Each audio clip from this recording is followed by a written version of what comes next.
I'd like to start this wonderful program that we have for this afternoon. There are, I think, few sets of issues that reach more places than gender issues, women issues in particular. They're deeply embedded in the cultural fabric of societies and countries. They have practical economic effects that are wide-reaching and not always very obvious.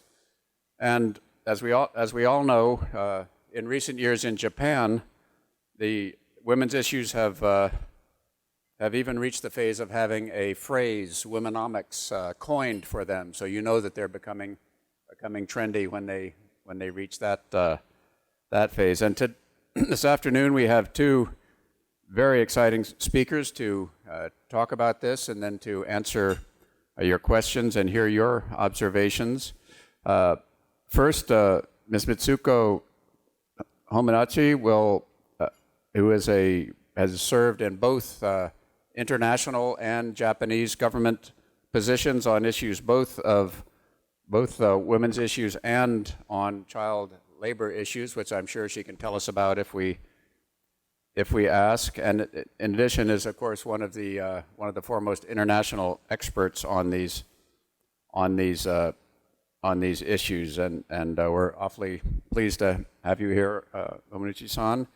Our moderator and discussant will be Dr. Linda Hasunuma, who is a professor at Franklin and Marshall up in Pennsylvania, and has done extensive research and published widely on women's issues in Japan.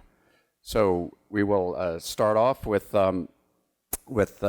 Ms. Horiuchi bringing us up to date on what's going on in Japan, and then over to you, Linda, for taking it from there. Thank you.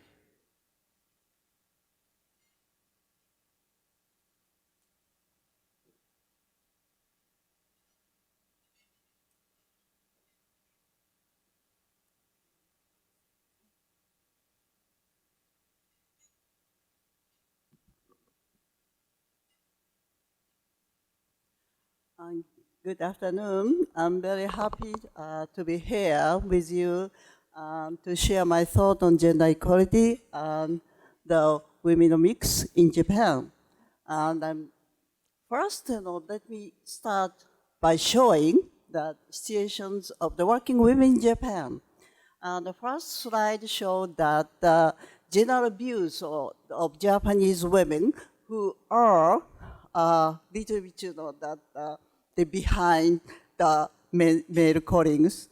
You can see that world famous, World Economic Forum, every year they publish the gender gap indexes in the world. And in Japan, unfortunately, we are the state in 101st in the world. That means that the gap is really wider in Japan. So that where we can see the wider gap, and that is the economic participation and the political participation, both, and the education and health and survival. That is more or less okay, but you can see that the challenge for the Japan is really that economic participation. Maybe I better to stay here. Okay, sorry about that. Yeah, the challenge for Japan is facing is that the gender equality is in economic participation and opportunity, as well as the political participation. In the end of this slide, you can show that the United States is ranked 25th.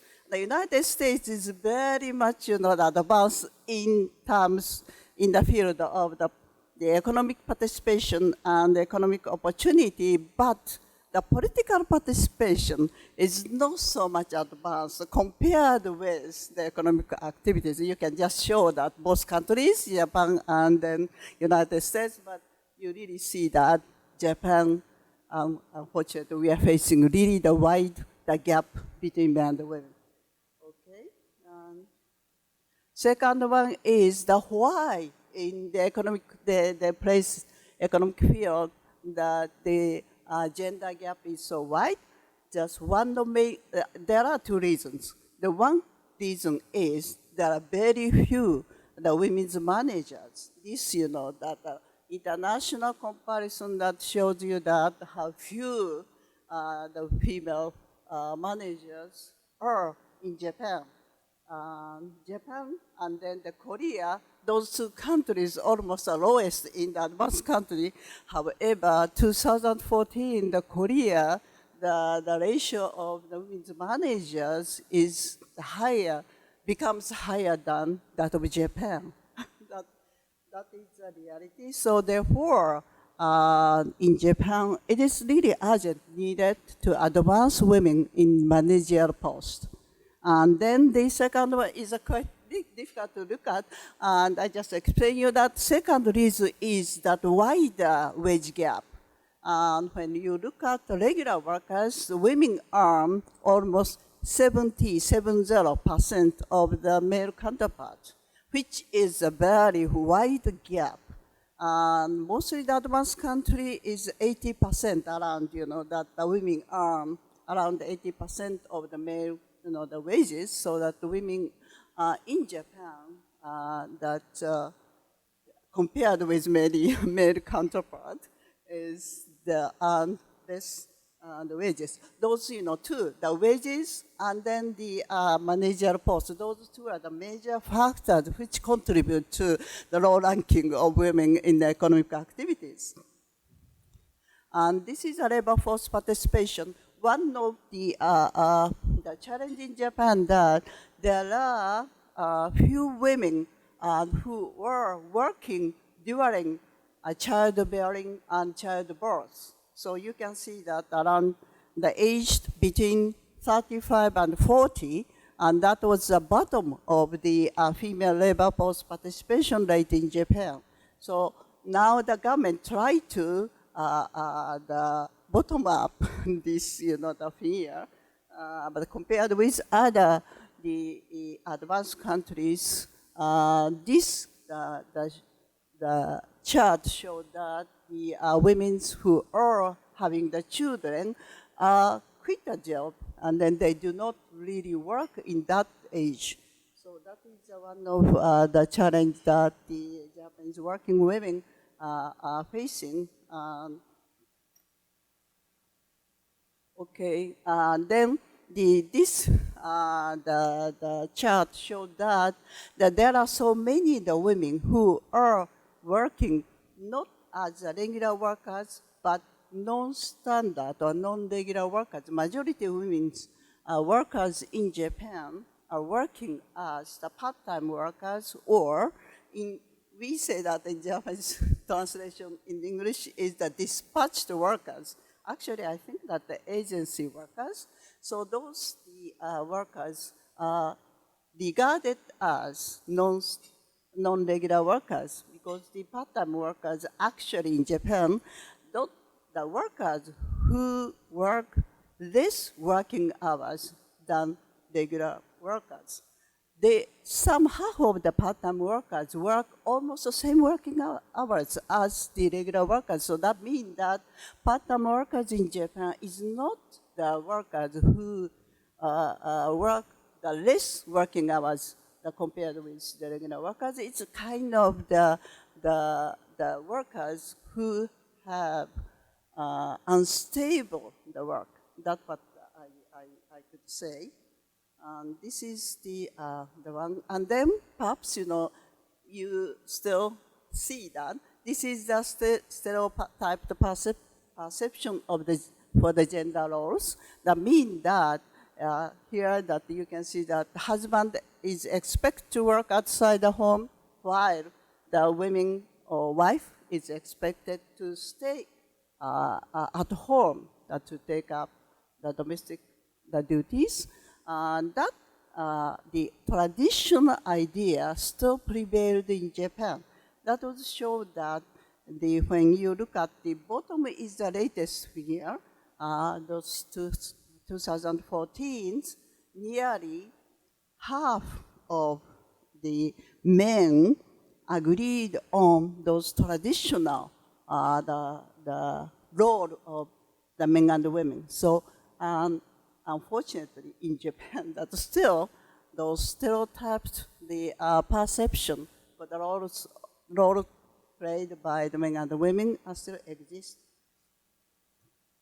So then, what is the current the policies? Perhaps you may have already heard that in Japan, that right now Prime Minister stressed very importance on the advancement of women or promotion of women in the economic activities. So you can see that the right after the Mr. Abe took the administration, that was the Abe administration started December 2012, and then 2013, almost 3 years ago, that so-called Abenomics started. The Abenomics is the one of the centerpiece of the Abenomics is the Womenomics. That was started 3 years ago. So therefore, perhaps it's a bit, it is a little bit too early to assess that what the kind of the impact that the Womenomics that gives on the advancement of women. But the 3 years ago, that the Prime Minister that started the so-called Womenomics in the economic activities. And then just recently, the last year, the August, the summertime, new law was enacted. That was the act of the promotion of women's participation and advancement in the workplace. Here, that big companies are required to prepare the plan of action to promote women in the workplace or advance the women in the workplace. That was new law that started. Then just before the last year, the August, the new idea came out. That was the last part is this, create a society in which all the people shine. So it used to be that when the Abe administration started in 2013, or beginning of the Abe administration, he stressed only the women's side. But now the government stressed the older people, which include the disabled and also the elderly people. So expanding why this kind of things are promoted. This is just a concern over decreasing population. That because right now the government thinks that the root of the obstacles in economic growth is really the decreasing population. So how reverse this, or at least how to maintain the number of the population? That is the real concern that the government right now has. So look at this chart shows that actually in Japan already 4 years ago the population start decreasing. So if the present situation continue to do, then it is pointed out that maybe 1,000 years later, there will be no Japanese if this trend continues. So that shows that, unfortunately, that we have now really decreasing the population.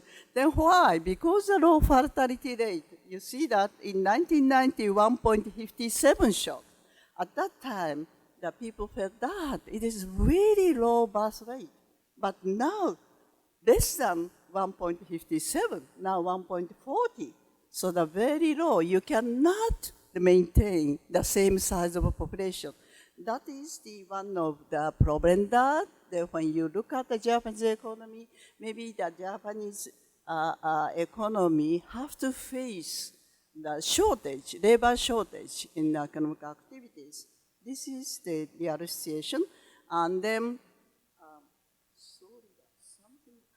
Then one of the difficulties that the women or the men, I would say, that is still in Japan, workers, the working long hours, in particular, that the male workers in the 30s and 40s, and then when the male workers, 30s, 40s, they have the children who could take care of.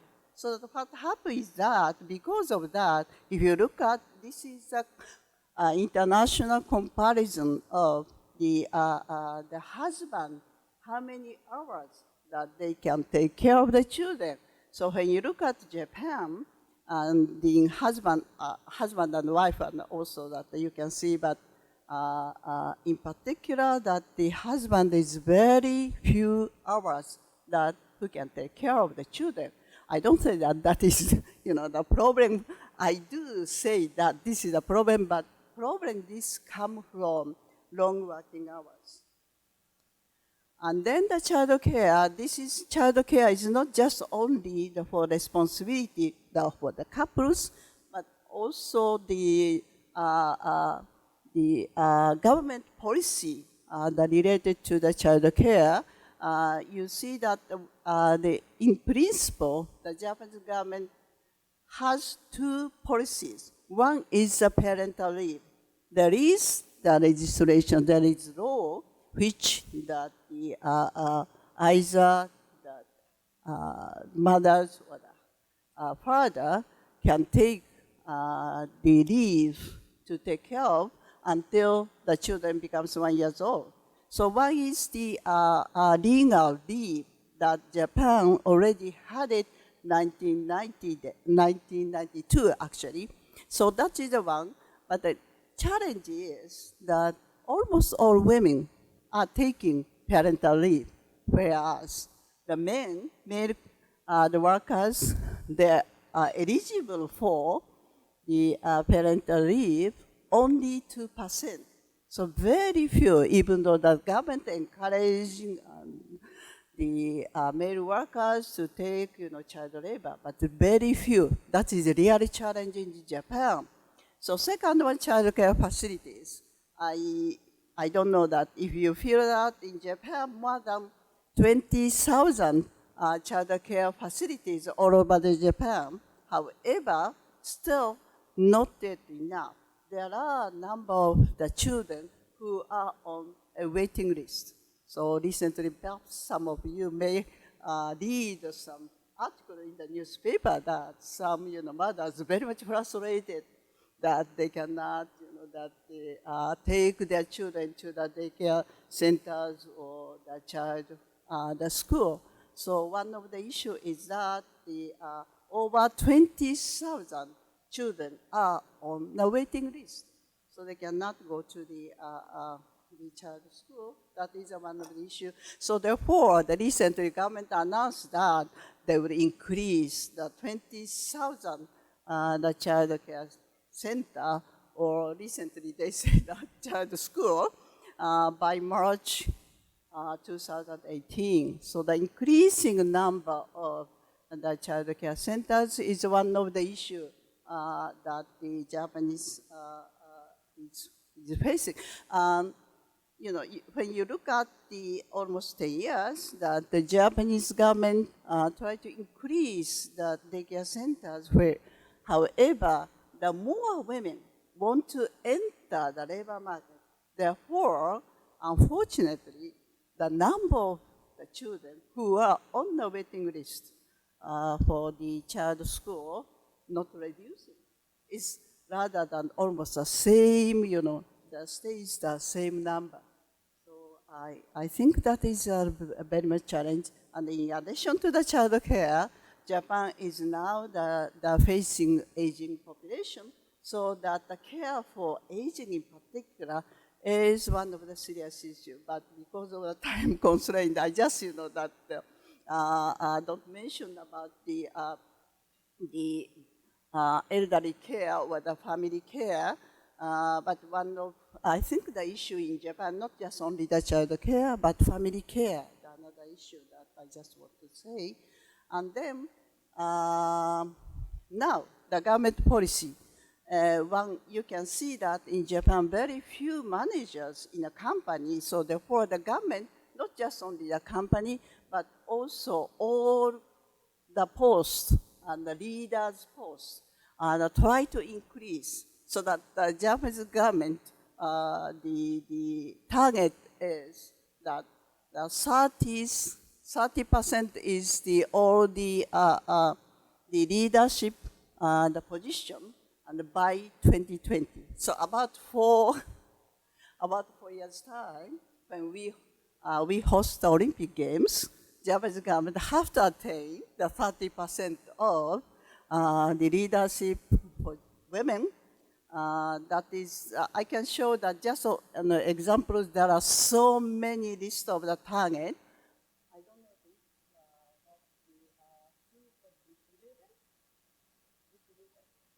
so you can have the whole the sheet, maybe 8 pages, that how many targets the Japanese government set. So the one related to the issue is that the manager's post. I just put in the employment sector and the government sector. So employment sector, when you look at the target is now not just the 30% 2020, but by last year, the target was the 15% of the management level in the private companies, but attained 8.3%. Still, you can see the gap, even that the government cannot attain, or not really government, but the company have to attain, but the government target has yet to attain. So that is a situation of Japan. And then the law encouraged the private company to take positive action. So now the government target is 40% of the company who are implementing positive action, but the last year it was 20%, almost half of the company who implemented positive action. So it is really needed to encourage the company to take more company to take the positive action. That is the situation. So that most recent initiative, the 3 new arrows, perhaps you may know that already, that was the imposed or implemented. So this, the target, you can see that the now move the policies of the government now move to try to get some result of the Abenomics, if I can say. So therefore, the more move to the social dimension, you can see that for example, that the second arrow, I don't know, this is just translating from Japanese to English, so dream weaving, I don't know if it is kind of the English. I just took it from the government interpretation, so therefore myself, I've just doubted. However, anyway, they try to respond to the hope or desire of the people which want to support the children. That is second arrow. But anyway, second arrow is the child care. And the third arrow is the social security. This is a family care or the healthy life and that kind of thing. So that you can see that this is the most recent initiative is the Abenomics. I should have put in the most recent initiative of Abenomics. So this is the economic field. But even in the economic field, now the government try to focus more on the social dimension so that the labor supply, in particular from women's side, or the elder people, and could, that increase. That is the recent one. And then you can see that in the bottom line that the Japanese government hope that by doing this, to maintain the population at 100 million, this is again the Japanese government did it, but 50 years later, even the 50 years later, that Japan could maintain the population with the 100 million. That is the latest government policies. So the final part of my speech is the impact of the current policy or the Abenomics or Womenomics on the advancement of women.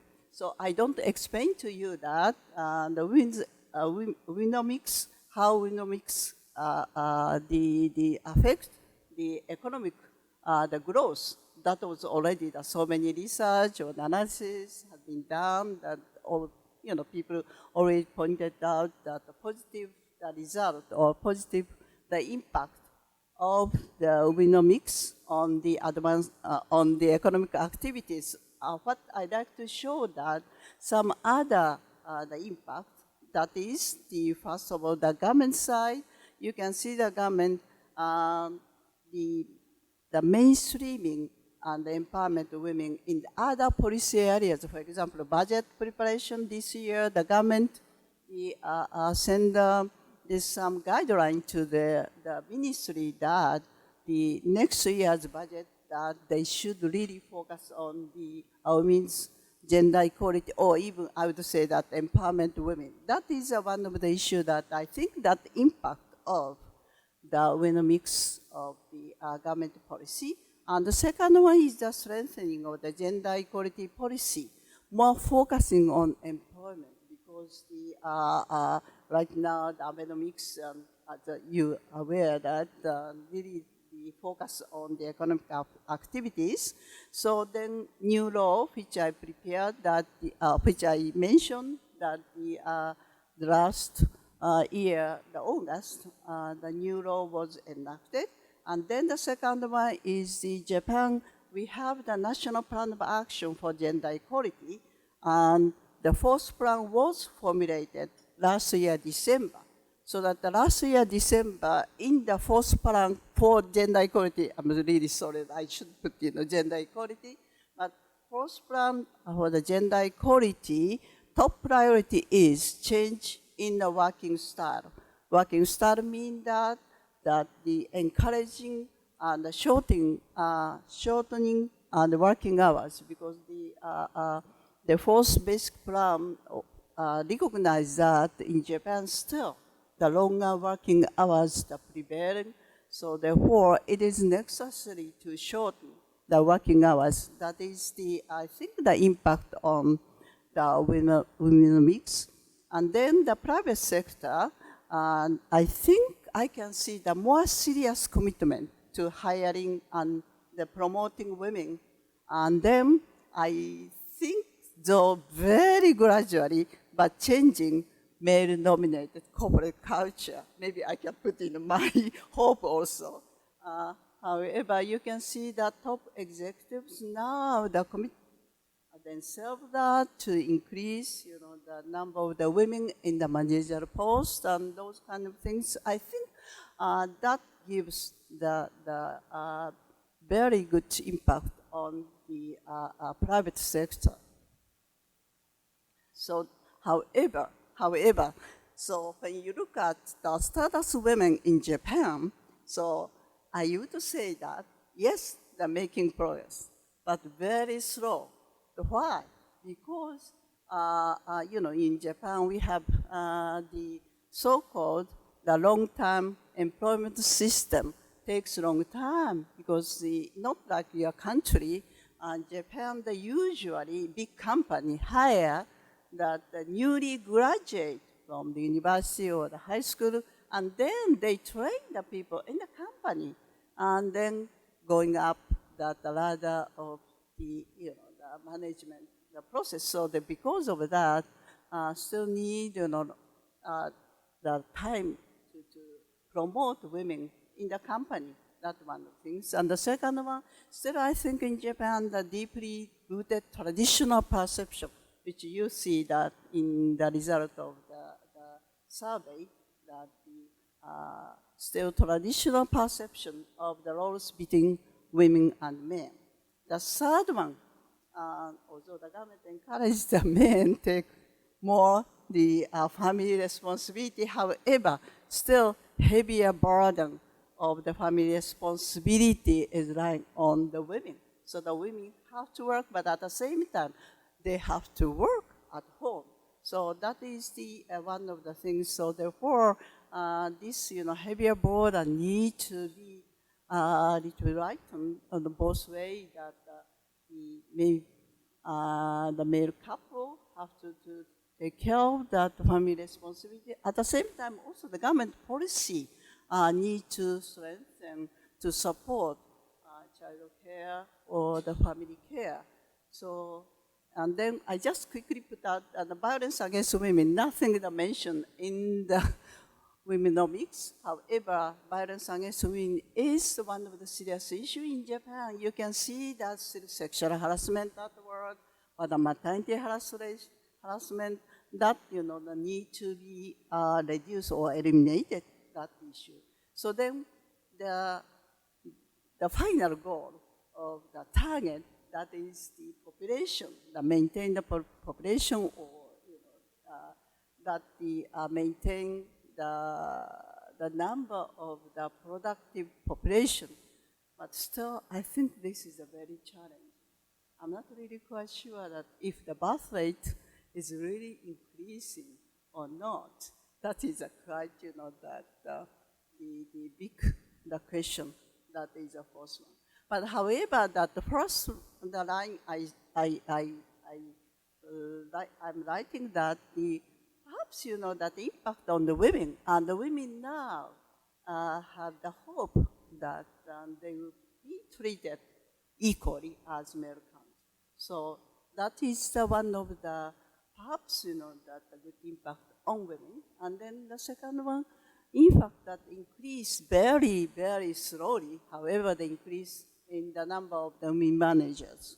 That is, and then I just say that there's some still the criticism there, and then criticism in particular women's groups who are very much concerned about employment of women are saying that insufficient attention has been given to non-standard employees, which occupy almost the majority of women's workers.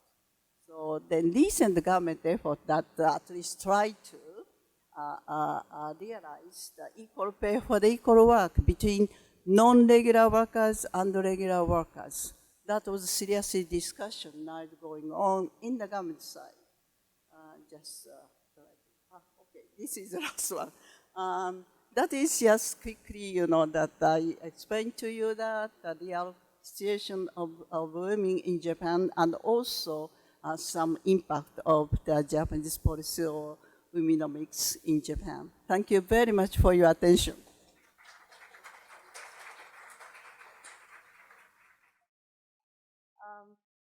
I'd like to begin by asking two questions that arose after seeing the data and her presentation, and that is, why? Why is the progress on Womenomics so slow?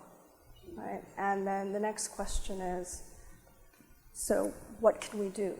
Right? How can we manage these challenges, because it's been 4 years?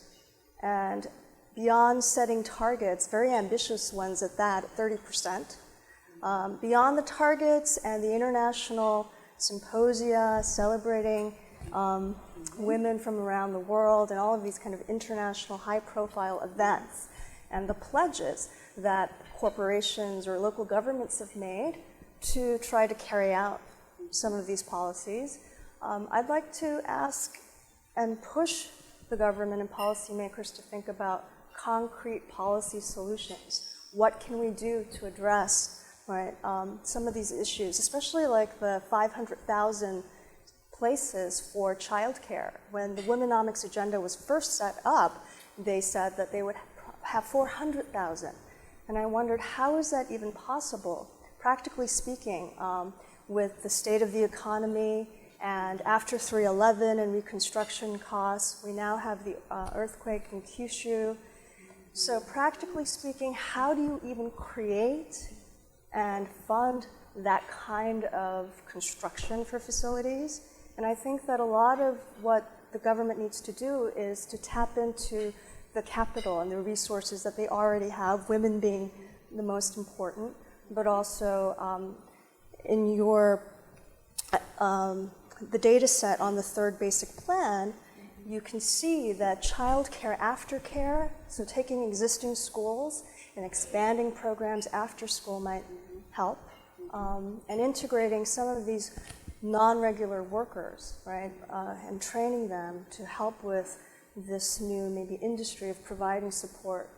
And you cannot have Womenomics without addressing the nursing and elder care that you will need, right? So it's really two-pronged. You have the children that you need to find placement for and care, and then on the other end, the elder care. And so many very important and urgent questions that need to be answered, and very soon.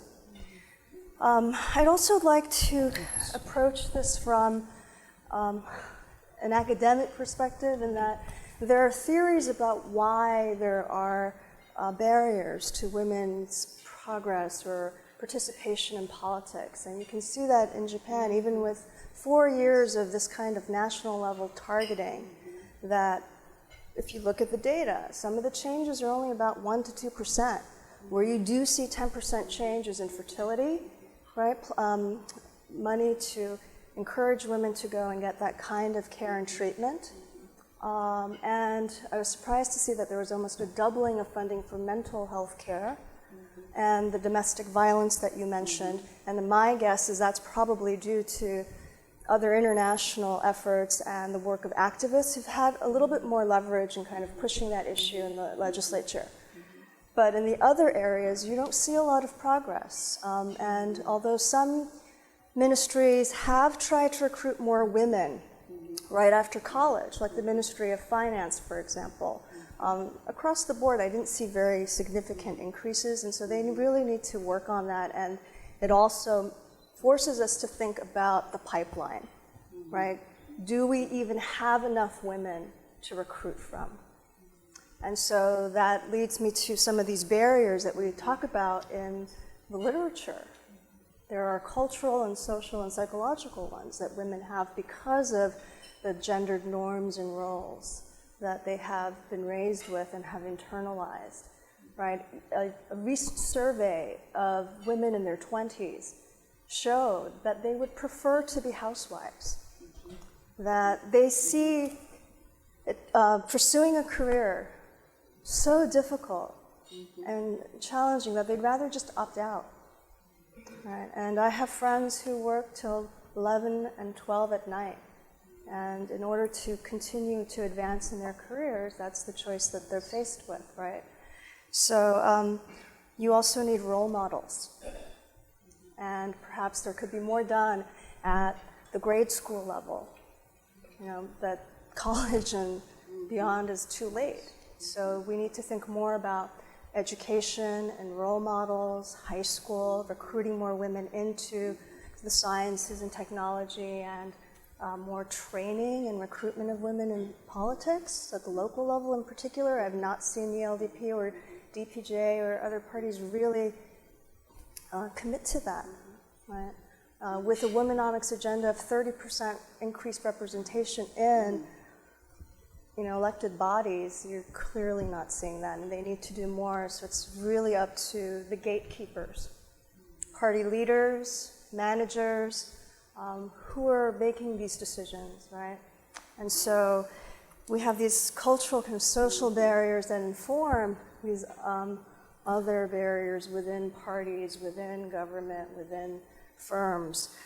There are also many legal and structural barriers. One important one is the spousal deduction tax, which penalizes women for working beyond a certain amount, right? So there is actually a tax incentive or law, right, for women to stay at home, not have a double income family.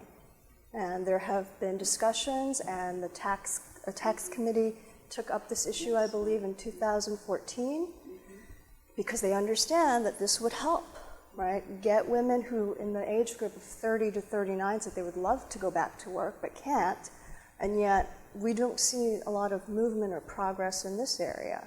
So you see a lot of things being initiated, and we need to have more follow-through. And I think that would be one of the key areas that we need to monitor in the short term. Also, the government, and this is a very sensitive issue, I think that it's really important to think about opening Japan up to more workers from abroad. Perhaps, and we understand the history behind why this is very challenging, but if you want women to return to the workforce, then you need to have, they're going to need support, and so that's why you see in places like Osaka, experimental programs to give visas to women to come and to be care providers, basically. Right? And that comes with its own kind of sets of issues, but you know, I think that that's another area in which the government could you know, invest more time and effort and really try to launch it. So in terms of solutions, I also think that technology is very important. More telecommunications and other kinds of creative ways of making it more easy for both parents, not just women, but both of them to work more from home, right? Maybe reduced hours or reduced days, more flexibility can be given. And you see individual corporations are making these pledges and commitments and action, but these are voluntary measures. So I wonder what else could be done. Could we provide incentives to firms to be more proactive and to try to enforce these policies?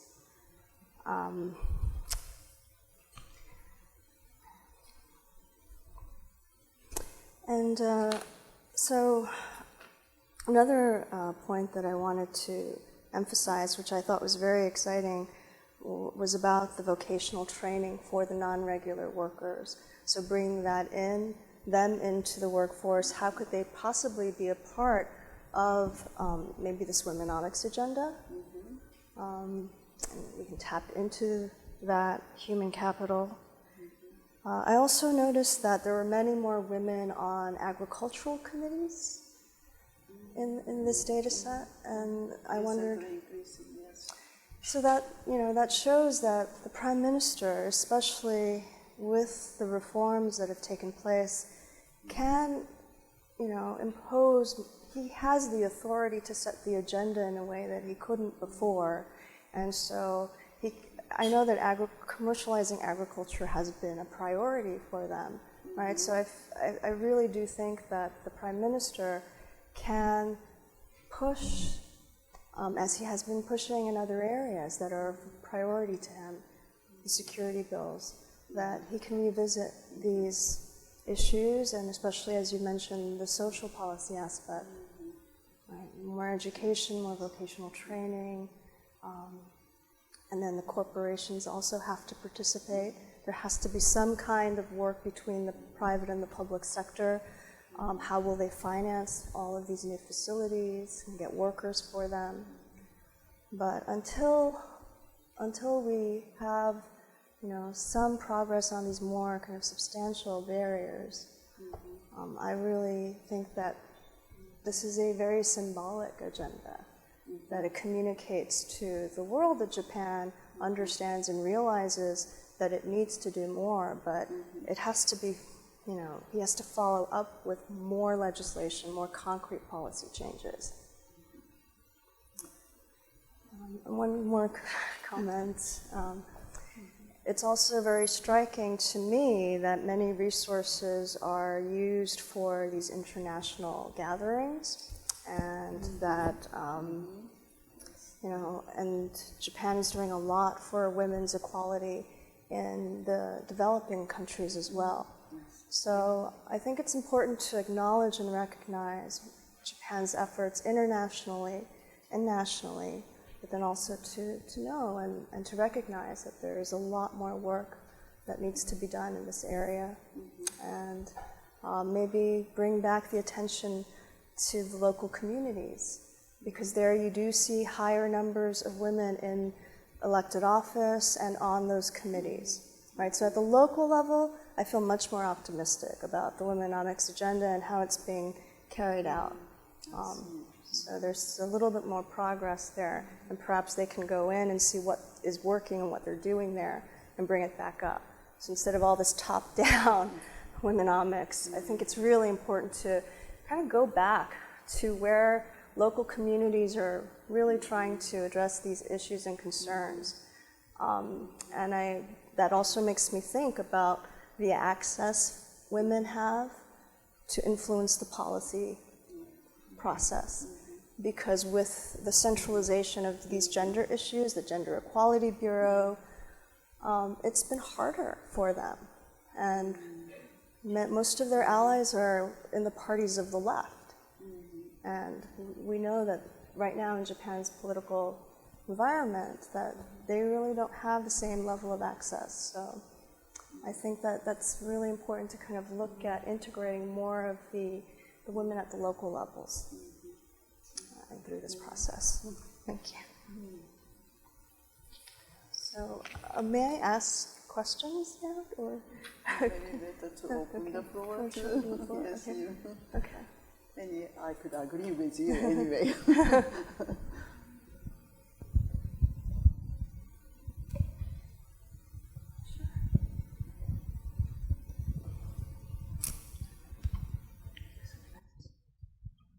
Thank you very much for the insight and the background.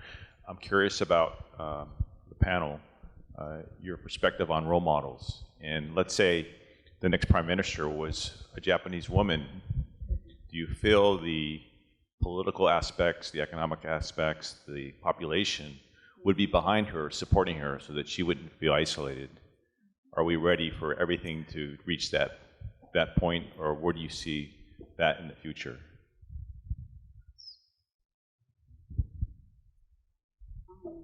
Can you please repeat your question? Sorry about that. So, women prime minister, a female prime minister. Yes. I'm sure there have been women that are very strong in their beliefs that have not had a chance to reach that height. In other countries in Europe and South America, even this country, not yet. But I'm curious if you think that would obviously help a lot of things that the government is saying are issues for Japan. A role model of a Japanese prime minister that was a female might aid to that, but she may not get the support because the aspects of the country from a political aspect are not there yet. How can those things balance out for a female woman prime minister? Do you feel that's, I know things are very slow, but is this something that someone could do rather quickly to help support those concerns for Japan? This is a quite difficult question, but I do not really think that in Japan near future we may have the prime minister. However, perhaps that if we have, you would have the prime minister perhaps would more perhaps give kind of more incentive to promote advanced women. That I think, but in the political field, I think in Japan it's really hard for women even to get into the member of the parliament. There are very few women in parliament right now. The Congress, the parliament side, the members of the parliament try to introduce the bill which could encourage more women or encourage the political party to have more women's candidates. So that is a situation in Japan. So therefore, we really could not think of the top leader, the political, prime minister, the political field that we could really the advance in that position. However, we are. I'm sure that we are hoping that someday, that in the political field, we may have that the prime minister could really support women's advancement. May I follow up on that point? I think that maybe because I study comparative politics, even though the situation is pretty bad in Japan and South Korea, I don't think that it's unique in terms of the same kinds of questions and barriers women face in choosing to run for office or not.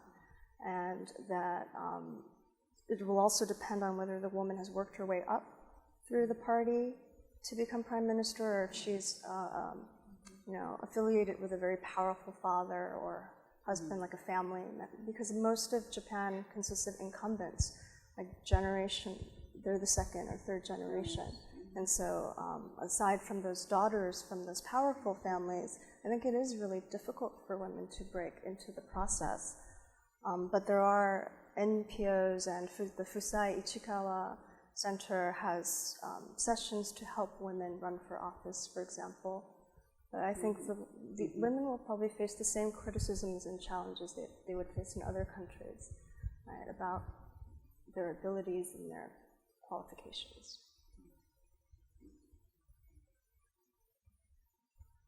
Back there? Yes. Oh, yeah, I have a question. You were mentioning before, thank you. One of the difficulties in Japan, of course, is that the people work in the government offices until 11 or 12 o'clock at night, which makes it pretty impossible to take care of families. I'll mention I worked in Tokyo for a year, and those guys who work until 11 at night are mostly either reading newspapers, talking to each other, or playing computer games. But I'm a retired federal employee, and in the federal government, if civil servants have to stay late, by law, they get paid. So if my boss is going to be very hesitant of asking me to stay late for work, because he's got to pay out extra money. What would happen in Japan if they had to pay those people extra wages for staying till midnight? Oh. Yes, you're right that in particular the national government, many the workers have to work late at night, in particular during the session of the parliament. I do not really think that they are fully paid for their overtime work.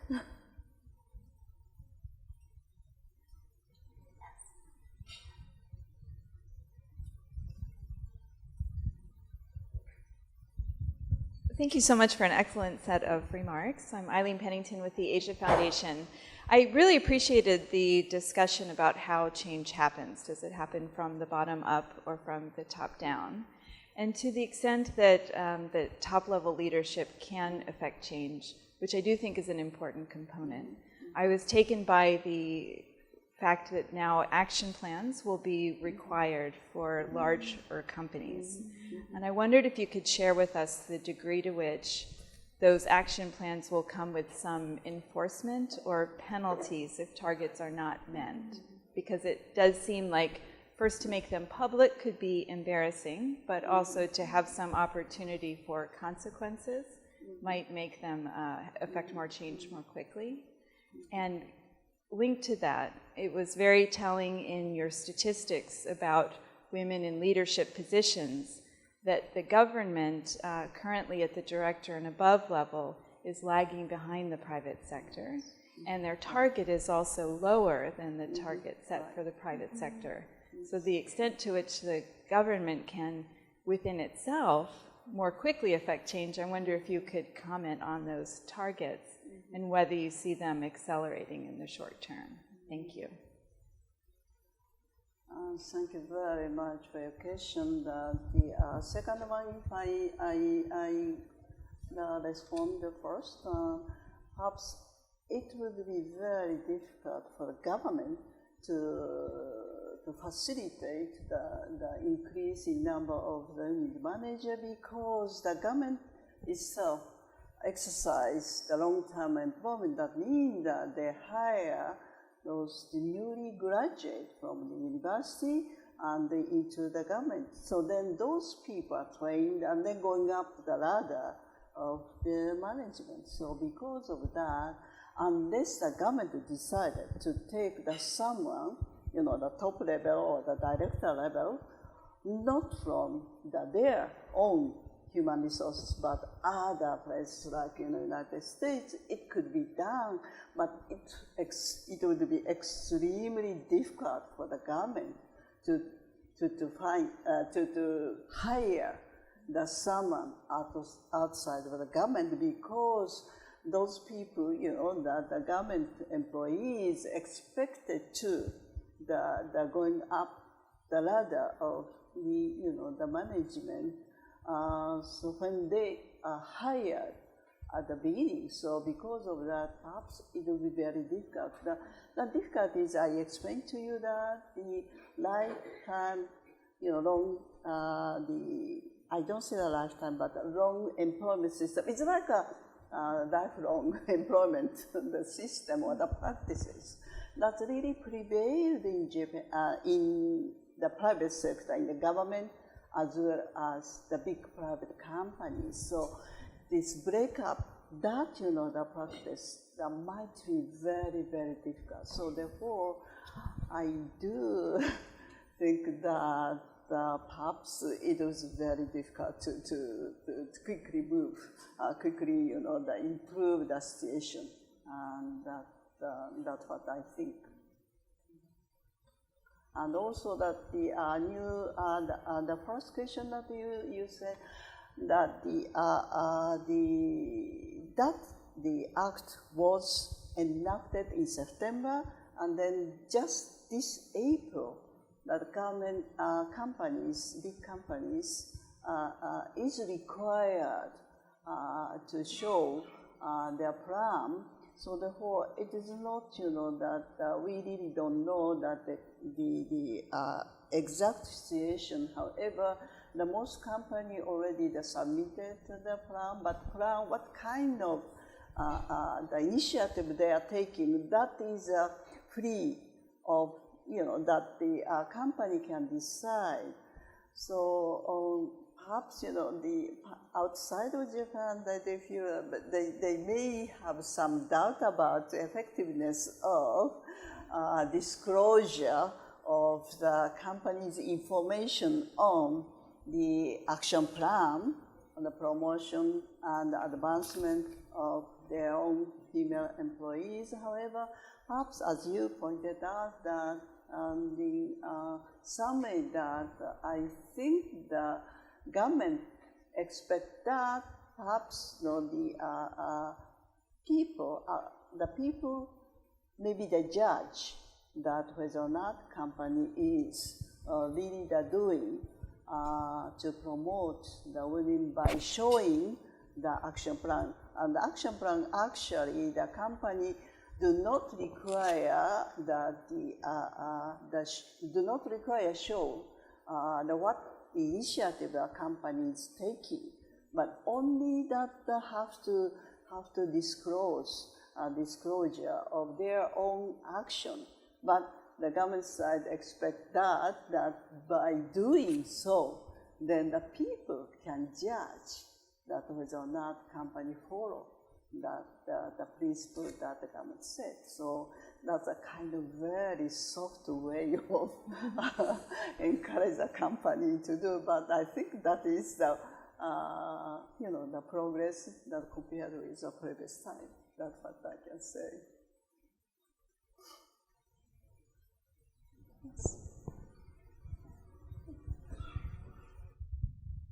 Hi, thank you very much. Abigail Friedman, also with the Asia Foundation. I had two thoughts. One is a thought, and another is a question. One is, I often hear explanations of how changes that would be similar to what have been done in the US would be difficult in Japan for various reasons. For example, your mention of bringing people from outside into government. And I just wanted a little footnote that those kinds of changes have been tremendously difficult in the US as well. As a former government employee, anyone in government can tell you that there is tension when people are brought in from outside. So those kinds of changes are difficult.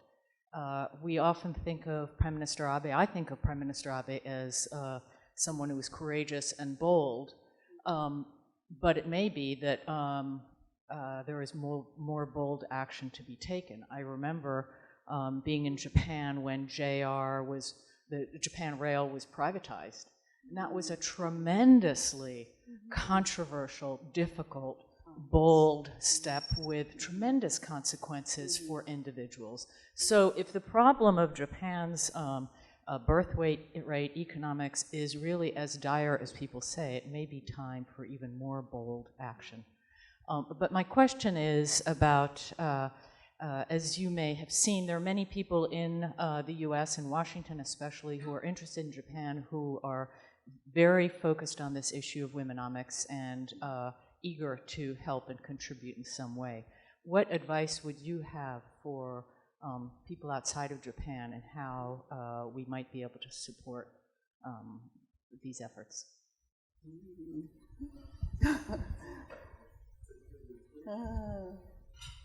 That's a very good question. Any kind of assistance that perhaps we need. Perhaps, in the United States, perhaps your side can show us in Japan that how that quickly that in the companies in the United States that promote or advance women in the companies, what kind of initiative that company really took, because now, the United States, the economic field are very much advanced in, to hire or to advance women. So perhaps that what lessons learned in the United States, although the two different, that the Japan and the United States, we have very different system. So that the system may not be, applicable to the Japanese company. However, perhaps it will be very much, encourage Japanese company which try to promote and advance women. But one of the difficulties that Linda pointed out that there aren't so many the role models. But that is the true, because that we do not have so many the women's managers. That is unfortunate, the truth in Japan. So we really do not have the role models of which that Japanese young people can follow.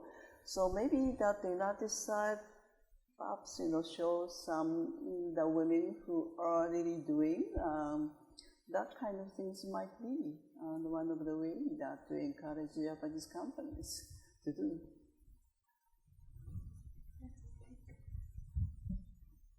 Robin White, thank you very much. And this question may be a good follow-up to your comments. In the 1980s in Japan, particularly when financial companies from overseas came in to invest, they found that the women who applied had far better qualifications than the men. And that was logical because men wanted to work for a Japanese company and have lifetime employment, and they didn't really trust these foreigners. And the Japanese companies wouldn't look at the bright young women. So women did very well at that time in foreign companies and in embassies. I don't know how things are these days. Perhaps you could comment on the role of women in foreign companies in Japan, and whether perhaps there are some role models there. Oh, that's a really good question. Maybe the foreign company in Japan, there are many good models, maybe, I feel, because foreign company in Japan are really well ahead in terms of advancement of women. So there are so many good examples in the foreign companies. Perhaps we really need to look at those, the companies, the foreign companies who are doing the women's advancement. Thank you very much for your comment. Yes. Hi, thank you for a very interesting presentation. My name is Mindy Cutler from Asia Policy Point.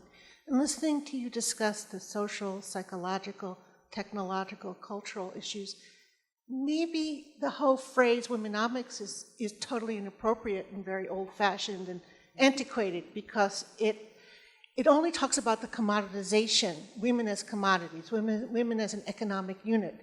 It's almost Meiji, where women could only be coal miners. By the way, did you know until the 1930s, there were 30% of the coal miners were women, or they could be prostitutes, or they could be textile workers. So you're only talking about an individual facet about what women do. You're talking about their economic function as opposed to their social, cultural function. And so maybe this whole word is a diversion. And maybe what Americans can do to help is if we have conferences, we have meetings, we insist to the Japanese, you have to have X number of women coming, and we're going to have X number of women coming. When you look at the foreign policy groups, it's all, you know, old men. But that's a whole other issue. But maybe the whole word is just plain, it diverts our attention and diverts our thinking from what really is at the problem. Couldn't.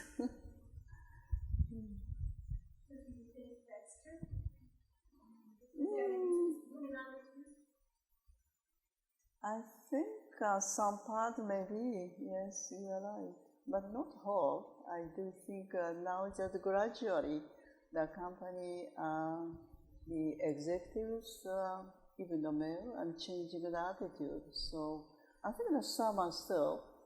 I believe that some part of Japan, it is so true. That I think. In the United States, the number of children who are taken care of by neighbors, co-ops, not by formally established child care centers is equal to, or in some cases greater than, the number in a informally chartered. Is that true in Japan as well? So is the real number of children with child care much greater than that number that you see, or is there more scope there for increases rather than bricks and mortar and charters and all of that? I don't think in Japan that the kids are taken care of by neighbors. Mostly, you know, they're taken care of by the child school. I think in particular in the cities, we really do not have such kind of relation with neighbors. So maybe that quite all days, good days, we may have some the help of neighbors. But in Japan right now, even you go to local areas, it is very difficult to find someone who really help that we raise the children. So that is a reality in Japan right now. So that mostly children have to go to the daycare centers or the children's schools. I just want to add that there's actually, I met a woman who started internet company. Yes, yes. Oh, yeah. I've forgotten the name of it, but it's really interesting to see that some women are trying to figure out how to do exactly what you're describing via the internet and connecting people that way. Yes, it is.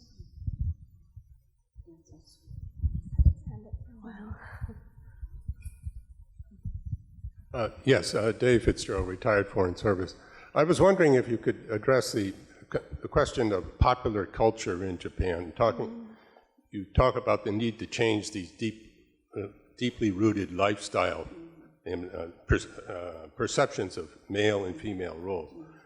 Popular television shows, do they feature any new modernistic view of male-female roles? Or do they always go back to the same old stuff? You take popular shows like the Taiga drama every Sunday on NHK. It's always several centuries ago. Maybe that form can't change, but you could invent some, some very different Han that has a different view of men and male and female role. Or this Asa Dora program, 15 minutes, 6 days a week. It's always dealing with rather traditional male-female roles where the male is out there doing something and women are at home managing everything. That doesn't take an awful lot of legislation. It doesn't take a lot all it takes is advertisers and program production people to get together and say, we want to do this. And put it out there. I mean, the American experience in dealing with racial integration was helped greatly by popular television shows or other types of popular activities that just begins to change the mindset over 10 to 20 years. Yeah, that's really good. I think that's a very excellent comment that we really need to look at role of media, which very much gives the influence the people's attitude. But in Japan, we always the media side saying us that the freedom of media. So it is a rather difficult kind of sensitive issue to deal with media. However, I think the role of media is very, crucially important. That's, what I really agree with you. But the media side, something, if you compare maybe the 20 or 30 years ago, something, slightly maybe the different, the situation. However, we would like to then to move a little bit more. There's a question all the way in the back. Yeah, you mentioned at the very beginning the abysmal birth rate in Japan, and it's definitely below replacement level. I'm just curious how getting all the women in Japan into 60-hour work weeks is going to encourage them to reverse that. And yes. It is, I do understand, but right now I forgot to tell you that the Abenomics now the target of the birth rate, which is 1.8 right now. So try to encourage the women to give birth more, but I think perhaps as you pointed out, it will be very, very difficult for women to have more children.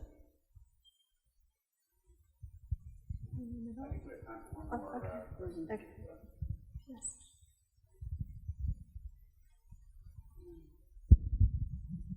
Hi, Christina Din with Asia Society Policy Institute. This is a question in line with the cultural question that was asked before.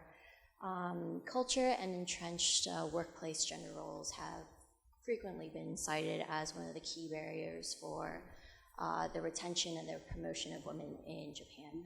What have you seen in terms of efforts to rectify the situation from the private as well as the public sectors?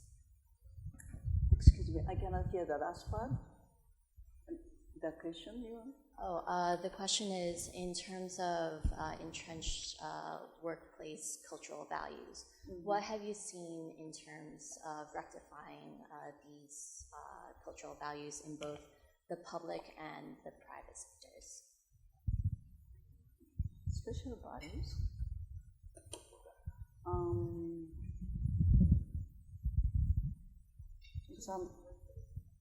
I'm not really quite sure if I can respond to you. However, in the workplace, perhaps that one of the real question really the long working hours.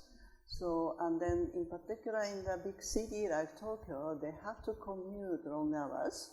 So that makes the workers very difficult to the change that the long working hours. So I think that kind of things, but we hope that gradually the changing the value of the traditional, conventional, and sort of that was in the company. Well, I'm afraid we've run out of time before we run out of interest, but I don't know whether to feel encouraged or discouraged by what we've seen. I think my reaction is that both Japan and the United States are on long journeys, which are not just women's issues. I think they are actually workplace, family, cultural issues in which Japan and the United States are perhaps on different parts of that journey, but the journey itself is important for both countries and the people living in them to have some sort of a balance. And I think the effect of technology has just been to put more and more pressure on families, husbands, wives, children, grandparents of all kinds, and we haven't really figured out how to sort of have a quality of life that nurtures the family and the society at the same time, clocking the hours and getting the jobs done. So I think that we could probably have the same discussion about the United States. It would just be a slightly different set of factors. But I would like to thank both Ms. Horiuchi and Dr. Hasunuma for very great insights on this topic, thoughtful answers, and giving us a lot of things to work on when we go back to our day jobs. So thank you both very much, and the audience.